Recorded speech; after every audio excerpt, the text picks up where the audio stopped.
Hi, I'm Gary White for Channel 6 Central Kentucky Television. I'm at Wickland in Bardstown, and I'm here with Lyda Moore, and we are going to talk about an event that's going on here at Wickland, and it has to do all about quilts. It's a program that's being put on by the Nelson County Democratic Women's Club, and you have several quilts from all throughout Nelson County on hand, right? We have quilts all throughout Nelson County, and actually some I think even out of Kentucky, although it's designed to be Kentucky quilts, and certainly all through Kentucky. And this is an opportunity for people to come, hear the stories of some of the quilts, and also it's a hands-on experience, isn't it? It certainly is a hands-on experience. We have some little gloves so people can really touch and not hurt the quilts, because it's almost impossible to look at these beautiful quilts and not want to touch them. Absolutely. So we're in the parlor, I guess. I think Dixie says this is the library, okay, although it has no books. We may rectify that. Okay, so this is the library here at Wickland. And as you can see, there are quilts behind us, in front of us, all around here. Now, how many quilts approximately? Do you have any idea how many quilts are actually on hand here? I think we have about 65 quilts here. Oh, that's fantastic. Yes. And they all have a little placard kind of sharing their story, right? Yes, every quilt has a story. And even the folks that think their quilt doesn't have a story, if you ask them, tell me a little bit more about your quilt, then you find out. You know, great-grandmother ran out of things, or she went next door and borrowed somebody's old pajamas, or there's always a story. So what made the Democratic Women's Club decide to put on this quilt program today? Well, the Democratic Women's Club did this because we are strongly in collusion with all the good things that are going on at Wickland. And I should say, in full disclosure, I'm also on the board of Friends of Wickland. So it's a good fit for us. It's a wonderful way to tell a story. It's a wonderful way to have a communal experience and to provide some education for everybody. Absolutely. And it's a great display and a great opportunity for everybody to come and see the history that is involved with quilting, because with each one of these, there's a whole lot of time, energy, and love that's involved, right? Absolutely. Well, thank you very much. Again, I've been talking with Lyda Moore. We're at Wickland. And I have two ladies here with me. They're going to tell us about this quilt that is here. I have Betty C., and you have with you Sarah Lee Royalty. Okay. And Sarah, this is a family quilt, correct? Yes, yes. Okay. It's an unusual quilt because it's signed and dated by the woman that made the quilt, and her name was Elizabeth Kaufman, and she signed and dated it in 1852. So it's one of the older quilts here today. And Elizabeth Kaufman was a Nelson Countyan. Mm-hmm. She always lived in Nelson County, and her parents were from Nelson County, so this is truly a Nelson County quilt, which that's great to know the history of it. Absolutely. And this is related of your husband's family, right? Yes. Okay. And so Sarah Lee, who is here today, she inherited this quilt from Minnie Dugan Sanders at her death in 1969. But Minnie Dugan Sanders was the grand niece of Elizabeth Kaufman. Okay. And she also is buried in Poplar Flats Cemetery here in Bardstown. As is Elizabeth Kaufman, as is Minnie Dugan Sanders.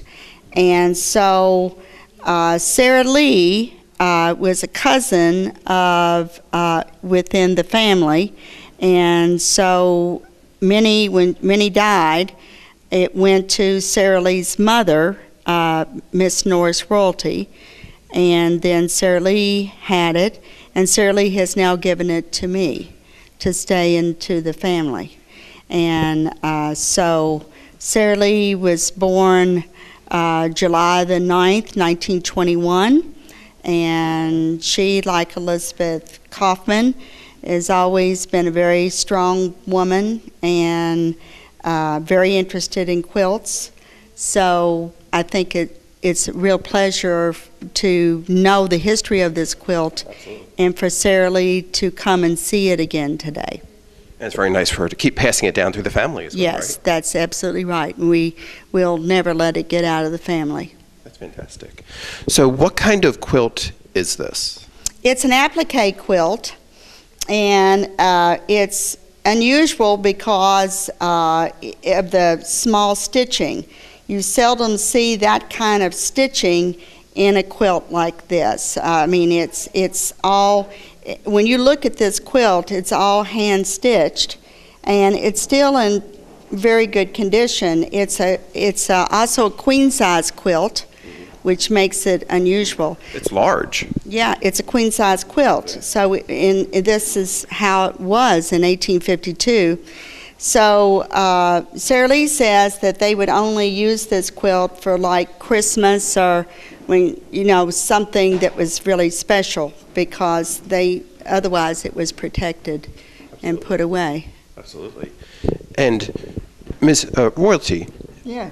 with this quilt, do you know how long it would have taken them to have possibly put this quilt together back in that time? Have they talked about that, how long it took them to put this together? How long would it have taken somebody to make a quilt like this? Of course, it depends on how much time they had to spend to it. If they were farmers, they'd have more than they would, you know, if they did something else. Right. So they may have more time in the days available. Correct. Absolutely. Leisure time. Now, did you quilt yourself? Oh, no. No. But there's a lot of work to quilting, isn't there? It's a lot of work, yeah. Absolutely. Absolutely. And it's very tulip nice. pattern quilt. Okay. Yeah. Okay. But it's an applique, but it's a tulip pattern quilt. Wow. And it's in great condition too for being its age. Well, and if you put it up to the light, you could still see the cotton seed in it, because this was, you know, of the period of time when materials and textiles still had that in it. That's great. Well, thank you very much for sharing your quilt with us today. Well, you're more than welcome, but we are really proud of the quilt. Absolutely. And really proud that Sarah Lee could be here today. Absolutely. Thank you very much. I'm here now with Lois Pressgrove, and we're going to talk about some of the quilts that you have here on exhibition as well. Now, this one you actually had a hand in making, right? Yes, this is the one that my mother-in-law was trying to teach me how to do it, and I did everything but quilted. Okay. I helped piece it. It is a string quilt or a crazy quilt. It goes by both names. And this one is made out of knit scraps from clothes that she made. She was a seamstress. She made all of her own clothes. She made part of my father-in-law's jackets, coats, that kind of stuff. And some of it is from his clothes that she made. Some of it is from clothes that he had that could no longer wear or would no longer wear, and she found good pieces out of them and cut little scraps out of it to put in the quilt. That's great. After we pieced the quilt, it is machine pieced. Okay. And then after we pieced each square, we would take them. That was when I was living in Tennessee, where she is from. Mm-hmm. And after we pieced them, got the squares, got them squared up right, then I would take some home with me and she would have some at her house, and at night we would embroidery on them. Each piece of this, where it's pieced together, each one of them has embroidery stitches that are hand embroidered before it was quilted. And then it also has, let's see, I think there's a good one down here. Well, anyway, it's got some big designs too. He'll show those to you later. Some of the water lilies and different stuff that are embroidered on solid color, bigger pieces. Okay. So it's just sort of an interesting. And then my mother-in-law did the quilting, and it has very little quilting, being as it's knit front and back. It's heavy. Electricity went out one day. We didn't get cold.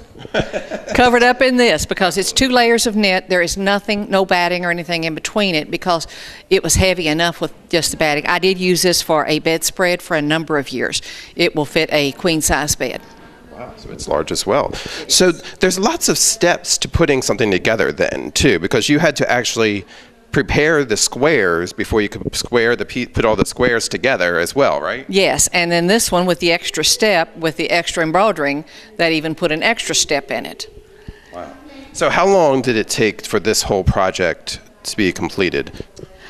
It took us most of one winter, and that does not include the quilting.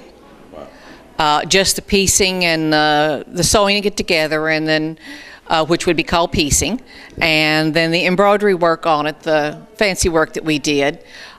We worked on it, I would say, at least 4 days a week. We would get together and work on it, and then we would take it at home. I would take some of mine home to my house, and she had some at her house that she would be working on. And then we would go back and get together, and sometimes it was my house, sometimes it was hers, and then we got to laying it out. And that's one of the most interesting things, is to try to lay it out so that you've got the pieces that are complementary, the colors that are complementary, instead of clashing with each other. Yeah, because when you're putting all these little blocks together, you don't know exactly how they're all going to piece together in the end, I guess, right? That's correct. And she was very careful with teaching me that, like that one right there has all the darker colors, the orange, the fall shades. Then there will be another one that has the spring shades in it. And then when we put the quilt together, we mix those pieces together so that it is all seasonal everywhere. It's telling its own little story, too. It's kind of like putting a book together. Yes, and that piece right there was one of her dresses, the print. Okay. This one was one of her dresses. This one was one of her mother's jackets that she made for her. So, I mean, I can see my mother-in-law wearing this dress. I mean, you know, it brings back a lot of memories when you pull out a quilt, especially if it's made from pieces that you're familiar with, that you've seen the clothing. So how do you pass that down? How do you share with your children, next generations, where some of these different elements came from? Is there a way to do that? There's a couple of different ways, and there's a lady here that has given a demonstration on that. And you can either put it on material and put it on the back. You can embroidery it to the back. You don't want to do anything to the front, but you can do it to the back. Or you can take a picture of this and maybe take a picture of that one section and put it in a photo book along with a description. And this piece is specifically from one of Granny's dresses. But my kids... they've heard the stories. They've heard the stories. And my grandchildren... really and truly, the one that knows the most about the family, I've got 2 grandchildren, and the one that really knows the most about the family is my step-grandson. Because he told me one time, he says, "Grandma, I know a whole lot more about you and your family and things that went on." But when we got in the car, he would ask questions, so I kept telling him. I knew he was interested. Yeah. So it takes that interest to pass it down. And if you don't have it in a book or don't have it charted someplace so that they can get it, and you've got to put a picture with it. You can't just say the crazy quilt or the string quilt. They don't know what that is. Right. I mean, the newer ones don't. However, there are people that are going back into quilting, and the younger ones. Sometimes they're making a pillow. That's what I recommend they do first. Just make a pillow out of a piece, and if you like the piece, then fine, make a bigger one. Start small and get bigger. But thank you very much for sharing this with us. Thank you for having me. I love telling about my quilts. Absolutely. Thank you very much. Okay, I'm here again with Lois. We have another one of the quilts that you brought, right? And Yes. this one is? This one was my husband's grandmother's, and his grandmother died when he was 5. So this one has been passed down in the family. He was the only boy. So it's been passed down in the Pressgrove family. My mother-in-law called it the tobacco leaf pattern. And the reason for that is because they were raised in the hills of Tennessee and grew a lot of tobacco. In fact, when we lived down there, we grew tobacco. So that's what we always called it. But now Dixie said that it was also called the Indian wedding ring. Okay. And there are little triangles in each section that gives it sort of that Indian vibe to the way it looks. But I don't care what you call it. She did a beautiful work, and the quilting on it, this is all hand done. And all of the quilting on it is in a fan type pattern, and it is small stitches, and the rows of stitches are close together. And then it's got a print background. Okay. I don't know where she got the material in that big a piece, but and it is pieced in one place. But this is a full bed quilt. Okay. And I use my quilts on the beds occasionally, not as much now as I used to, but Now, you were saying that this, back in 1915 or so, when they were making this, obviously they made it for being beautiful and all that kind of stuff as well, but also they needed to be practical and used it. yes, because they had to stay warm in the wintertime. And so they made the quilts in the winters, and then the next winter they would use them on their beds or use them. My mother-in-law said that there were times when they would hang heavy quilts up on the walls to keep the heat in, because there wasn't that much insulation. And she said it just kept the house warmer if you had the quilts, and she says, and it made the walls pretty. Yeah. So, but this, Like they're in wallpaper. yeah. And then in the winter, in the summertime, of course, they could take them down. Changeable wallpaper. Yeah. But she said it did make it dark in the house because they covered over the windows. But she said the windows were where part of the cold air was coming in too. That's true. And this was back, this quilt is dated. It was made for my husband's father, J.B., and the date on it is 1915. And actually the initials and the dates are on the quilt itself. They are on the corner of the quilt. This quilt is at least started out being historically preserved by the quilter, by the one that made the quilt and quilted it. She did it herself. So the history on this one is easier to go back and find. If you don't date your quilts, or if you don't take pictures of your quilts and put them in a book, the next generation's not going to know where they came from. I saw a beautiful old quilt, and it was in the bottom of a playpen with a baby in it. And it just tore me up. I went and bought him a blanket and said, here, put this in there, get the quilt out. She said, well, it was sort of raggedy around the edges, and I said, that can be fixed. Handmade work like this cannot be reproduced. And we don't have a generation that's willing to, either willing or has the time. Sometimes it's one, sometimes it's the other, sometimes it's both. They just don't take up quilting.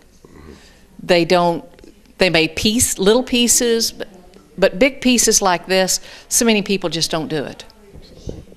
Well, again, this is another one. We're calling it the tobacco leaf pattern here at the Quilt Show at Wickland. Thank you very much. Thank you. I'm here now with Lorraine Hill Stump, and we have a quilt that she's going to share with us that is from your family, correct? Right. Okay. Tell us a little about this quilt. What kind of quilt is it? It's called New York Beauty. Okay. Um, And you were saying it's... Okay, go ahead. Well, each one of them does have a placard on there, so tell us, what's the placard say? okay, it says, let me see if I can get it off here. The thing I found interesting, it says it has 4,092 pieces. Now I wonder who counted those. Oh, wow.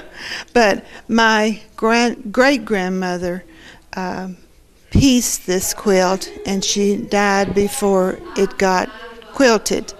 And my grandmother inherited it, and she quilted it. And it's from the 1900s, and it's called New York Beauty. That's fantastic. 4,092 pieces. That's a lot of pieces. It's a lot of pieces. Absolutely. That's fantastic. That would take a lot of time, too. My mother's no longer living, and I inherited the piece of paper that had that on it, and I wish I could ask her how she knew that. Now, the New York Beauty, that's very pretty, and it has the red, white, and blue kind of element to it as well. Is that part of the New York, the color scheme, or can it just the style? Oh, no, you'll have to ask Dixie. Okay, yeah, Dixie has all the history on that, too, right? But it's a very nice quilt. Thank you very much for sharing. Thank you. Okay, we have another one of the quilts here from Lorraine Hill Stump, and what is this one? This is called a crazy quilt. Okay. And this belonged to my mother, and she started it at 5 years old, which was 1915, and finished it in 1937. Oh, wow. And Took a little while. it took a while, didn't it? But she was young. Yeah, I was going to say, that's really young. She passed away in '08, and she was 98. That's fantastic. So, That's great. and this is the flower garden is the last quilt she quilted, and my grandmother pieced that quilt, and Mom quilted it. That's fantastic. So she was quilting all of her life? Yes. Did you take up that? No. I didn't get it. You cooked, ain't you? I cook. I know, we got your cookbook from the homemakers. But That's great. Well, thank you very much for sharing with us. Thank you for having me.